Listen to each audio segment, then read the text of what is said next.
Hello, this is Roland. Today I want to talk about imagination. And I want to say that I've been watching some YouTube videos about hypnosis, where I actually see excellent hypnotists putting on hypnotic presentations, stage acts. And one of the hypnotists commented that the people who are good subjects for hypnosis are good visualizers. They're good at visualizing. In other words, of imagining a picture in their imagination. When he talks, they imagine a picture of it. And then that picture becomes their reality, you see. Well, but that's what we all do. We all get lost in the imagination. And that's not a good place to be. I know. You never heard anybody say this before. People say just the opposite. They say the imagination is wonderful. And they encourage it. In fact, there are most meditations actually encourage the use of imagery, visualization. But the problem is that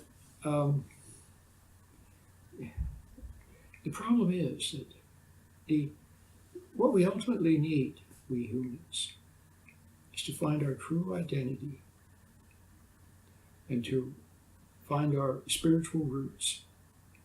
And if you'll pardon my saying so, we need to find God, who is our spiritual parent. Develop a rapport with Him, where He leads us. And then He also helps us to become who we were meant to be. Okay? And so that's the most important thing. What gets in the way of that, incidentally, there are a lot of things that get in the way. But one of the things that gets in the way are worldly authorities. See, worldly authorities want power, money, influence, prestige. They want to be well thought of, and they want to make a lot of money.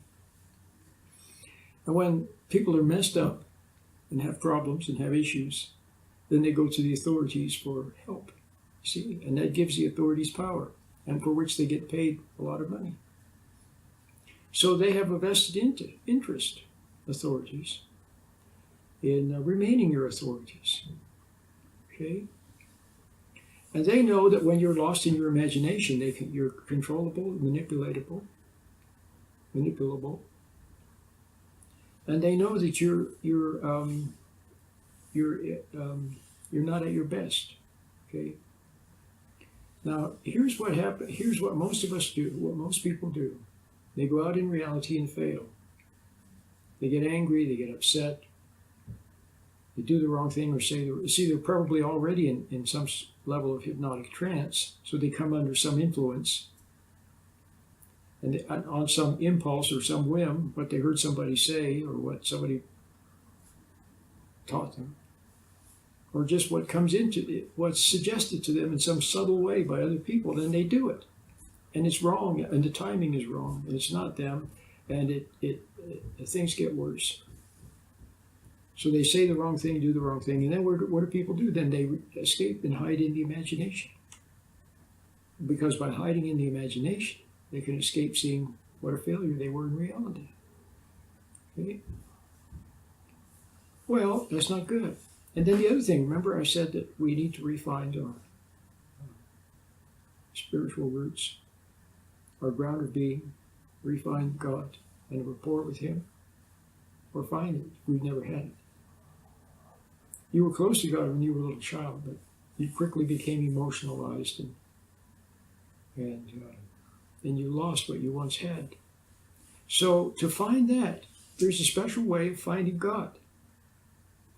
It's actually a natural way. Remember I said you were close to God when you were a little child. The natural way to be close to God, or at least live in His truth, to live in His truth, and to some extent in His light, and to see things the way they really are. From there, it's a small step for the soul who yearns for God and wants to get closer to God, then to actually for that to happen. But when you are lost in your imagination, you're far from God. When you're lost in thinking, you're far from God. When you're hypnotized, you're far from God. See? So when you're studying, thinking, lost in thinking, lost in imagining, lost in worrying, see? So now, being lost in the imagination, okay? Other ways of saying it are daydreaming. Another way of saying it is worrying, thinking about the past, reliving the past, trying to rearrange the past, thinking about the future, planning for the future, worried about the future. Those are all words for being lost in the imagination. See? And when you're there, you're not subject to God. But you are subject to the alternative. We all know that there is a battle for good and evil going on in the universe. Okay? A battle between good and evil. And there is such a thing as evil. You can't taste it, touch it, smell it, but it exists. It's like a presence. It's a force. It's a pressure. It's a seduction. It has a drawing power. And it can approach you through your imagination. So when you're lost in your imagination, you're closer to that than you are to God. So now the obvious is, now you see why imagination is not good. Why images are. So let's talk about, so now I want to read you something. People seem to enjoy when I read something from one of the spiritual classics, like Madame Jean Gouillon, or Miguel Molinos, or Francois Fenelon, one of my favorites, or all three of them are actually. But there are others, St. John of the Cross, Teresa of Avila. I like A.B. Tozer quite a bit. There are others, okay? But now, may I read a little something from Francois Fenelon, okay? And it's entitled, On the Dangers of Imagination, okay? It's what I was just talking about. This is Francois Fenelon, a very spiritual man. He wrote around 1700. His books are spiritual classics. His letters are classics. Here's what he says on the dangers of the imagination. Abstain wholly from imaginary dialogues. He said, stay out of imaginary dialogues, imagining that you're talking to people, that sort of thing. Although some may tend to kindle pious feelings, it is a dangerous habit. He uses the word dangerous.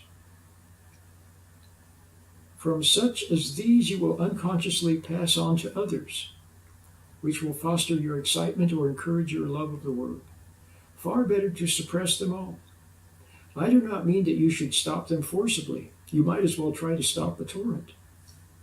It is enough if you do not voluntarily harbor them. When you perceive that your imagination is beginning to work, be satisfied with turning to God. Without directly combating these fancies.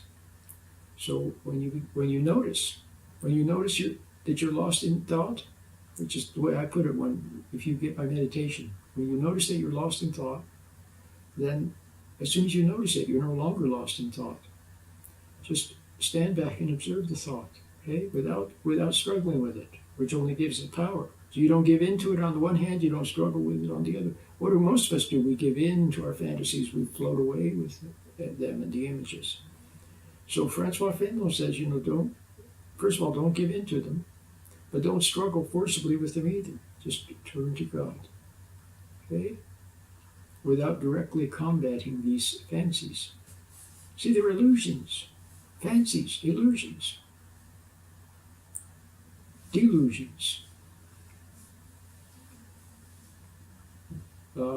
Let them drop, occupying yourself in some useful way. If it is a time of meditation or prayer, such idle thoughts should be treated as distractions. See, that's what they are. They're distractions. They distract you. They may capture your attention, which we don't want them to. They capture your attention, but remember, your attention is being caught by a distraction. And in the hypnotic process, you know what happens when you're distracted. Then then suggestions can slip in. So you're totally powerless, and it's not a good place to be. Return then quietly to God as soon as you are conscious of them. As soon as you become aware that you were lost in imagination, stand back. Now you're no longer lost in it. You must positively suppress this trifling with the imagination. It is a waste of time, a very dangerous occupation, and a temptation voluntarily incurred. See, it's a temptation, but you give in to it. You go along with it. You float away with it. Not good. Perhaps, owing to habit, your imagination will still beset you with fantasies in spite of yourself, but at all events, do not yield to them. Try quietly to get rid of them when you become aware that they are occupying you. Quietly get rid of them. See, if you use effort, you use struggle, all you do is give them more power. Instead, stand back and observe them. Watch them without being involved with them. Just observe them until they go away. Okay? If you get involved with them, remember what I said. Not only are you falling into a hypnotized state, see, that's a hypnotic state, but you're falling farther away from your center of good. You're falling away from God's light, which could give you true direction. God's light can be a lamp unto your feet. You know, intuition, what you know in your heart.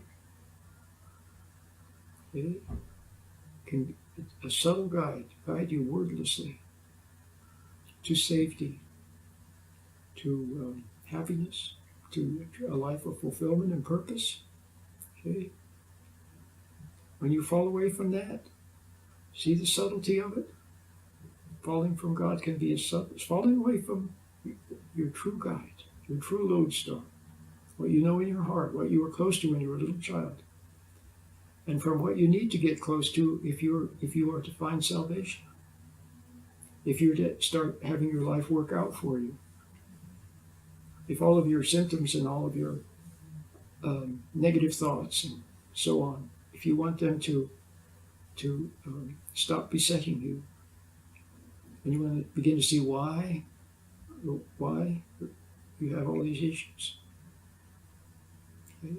And you want to get closer to God, then you must watch that little delicate moment when you slip into the fantasy and float away with it. If you start to use my meditation, my easy meditation is free. It's only 6 minutes long. You can learn it in 6 minutes. Use my recording for a while. Eventually do it on your own. It helps you to stand back and observe without getting lost in imagination. It helps you. Any of my meditations do. They're all good. The more elaborate ones are even better yet, but they're just longer and more elaborate. And for most people, I'm happy if you use a 6-minute meditation, because it'll accomplish the same thing. It'll bring you out of trance, out of some level of trance, and back up to reality and closer to the light. When you're closer to the light, then the light is there. Then you can see what is true and not true. Lost in daydreams, when you're lost in imagination, in images, to which you respond. You respond to those images that get in. You respond to them.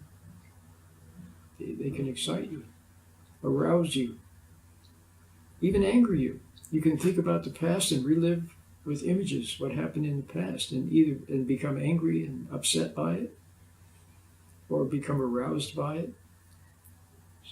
See how you're responding to and becoming a pawn of those images who control you. See? So that's not good. But remember now, trying to forcibly deal with them is not going to work. What you need to do is to learn the art of meditation so you can do what Francois Fenelon says, to gently, drop them. Gently let them go. Gently let them pass. Okay? My name is Roland.